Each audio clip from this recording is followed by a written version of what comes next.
Thank you very much, Dr. Salah. You are always impressed us with your presentation and speeches about the proposed scenario of microalgae. Okay, let's start now with the second session. And I have a quick note as well. You can scan the QR code on the two screens on the sides. You will find the agenda of the conference. And another note, I know that some of the people asking about the presentation, the keynote speeches, the videos, there will be a book of abstract with all the keynotes, the speeches, and the presentation, and it will be uploaded to the QR code, to the landing page of the conference, and you will find it to the Egypt GBC webpage as well. Okay, let's start with our second session. The title of the session will be Net Zero Solid Waste. The aim of this session is to discuss innovation solutions to help approach net zero waste in different sectors. We will have 4 speakers for the session, and then we will sit with the esteemed speakers in a panel discussion. The 4 speakers will be Dr. Hala Omar, Engineer Ahmed Tariq, Dr. Sally Gizawi, and Dr. Dalia Nakhla. The first speaker will be Hala Omar, and she will be talking about net zero waste in rural communities. Dr. Hala Omar, she's the Vice President of Egypt Green Building Council. She's a senior sustainability specialist at Dar al Handasa. She has a certified to be an ambassador and official trainer of sustainability development by Egypt's National Institute for Governance Sustainable Development, the training arm, and she is also a lead accredited professional with the building design construction. Please welcome with me Dr. Hala Omar on the stage.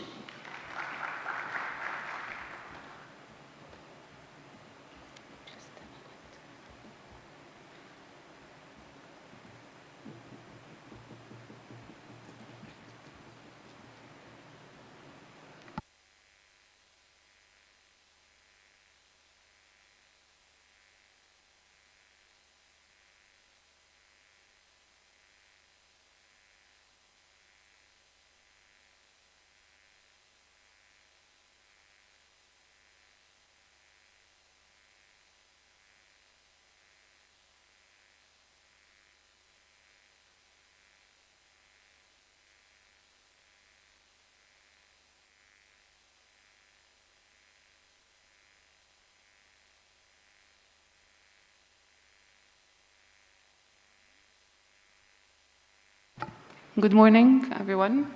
Today I'm going to talk about the Sustainable Rural Community Framework that we've developed here at AUC. I will first start by giving a brief introduction and the main goals of the study, and then introduce to you the waste-to-business model that we've developed, and give you a glimpse after that about composting and recycling of rejects technologies that we've developed as well, and then the concluding remarks. So despite the unprecedented progress and changes in many aspects, in many aspects and fields in Egypt, we still have millions of individuals that are trapped in extreme poverty. In fact, we have in Cairo, the poverty rate is around 17.5%, and in rural areas, it ranges between 13 to 66%, although we have almost 60% of the population are living in rural areas, and 941 out of the 1,000 poorest villages in Egypt are in Upper Egypt. And these people in poor rural areas live in miserable conditions. They suffer from no adequate dwelling, illiteracy, unemployment, they have no access to drainage system, poor waste management, and high risk of diseases, and mortality rate is high and low life expectancy, and of course, they're confronted with many environmental issues. If we look into the major waste composition in Egypt, we will find that most of it is organic waste. We have it in the form of agriculture waste. We generate around 30 million tons per year of agriculture waste. Animal manure, we generate 63 million tons per year. We have also sludge, and from the municipal solid waste, we have 21 million tons per year, and 56% of it is organic waste. And then we have also plastic, papers, and metals, and rejects, and so on. So currently, in rural areas, we suffer from poor waste management, and they don't have door-to-door services like in big cities. People tend to throw their waste in the nearest canals, in the streets, in open dump sites, and burn them in the streets. And we also don't have, only 7% of the municipal solid waste are landfilled, 7% are composted, 10 to 15% are recycled, and the rest ends up in the streets and open dump sites. And the problem also is that in Egypt, in rural areas, we don't have real data, exact data about each rural area and the composition of the waste and so on.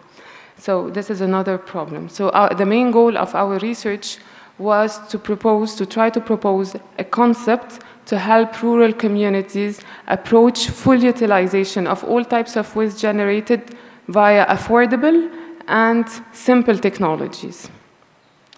So now we understand the problem. We have huge amount of organic waste and waste in general, and we suffer from poor municipal solid waste management. And this, we understand also very well the impact on the environment, the economy, and the society because of these problems. So now the thing is to have a solution. And the solution for us is to try to implement the concepts of industrial, eco-industrial parks and the environmentally balanced industrial complexes and green economy and cradled into the rural villages. And we came up with the waste to business model. The idea is to have in each rural village a facility that will collect all types of waste of this rural village, and then this facility will have different types of technology that are affordable and simple to produce out of it products that are for the market needs of this community. So if we talk here about agriculture waste, for example, it can be used to make animal fodder, to make briquettes, for composting, for biogas. This is applicable for agriculture waste, for wastewater, for food waste from the municipal solid waste. Also, we can have different types of technologies, simple technologies to recycle or other types of waste like metals, glass, rejects, plastics, and so on. So let's focus now, for example, on composting. And as I said, one of the major types of waste is organic waste. We generate 133 million tons per year of organic waste in Egypt, and most of it is, a large part of it is agriculture waste. And although we have laws and regulation to mandate farmers to properly dispose of the agriculture waste, but because of this huge amounts and absence of awareness and the high cost of the traditional ways and techniques to dispose of agriculture waste, people still burn this waste in the field. And this, of course, causes a lot of environmental problems. So we've taken the case of rice straw, which also, we generate huge amount of rice straw as well.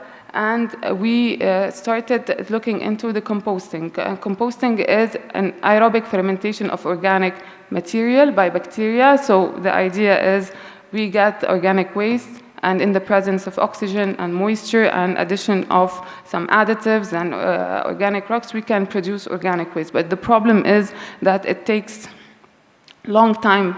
The maturation time is long, and also the quality of the product or the final organic waste could not be the best. So there are a lot of studies that have been trying to improve the quality of the organic waste as well as reduce as much as possible the maturation time.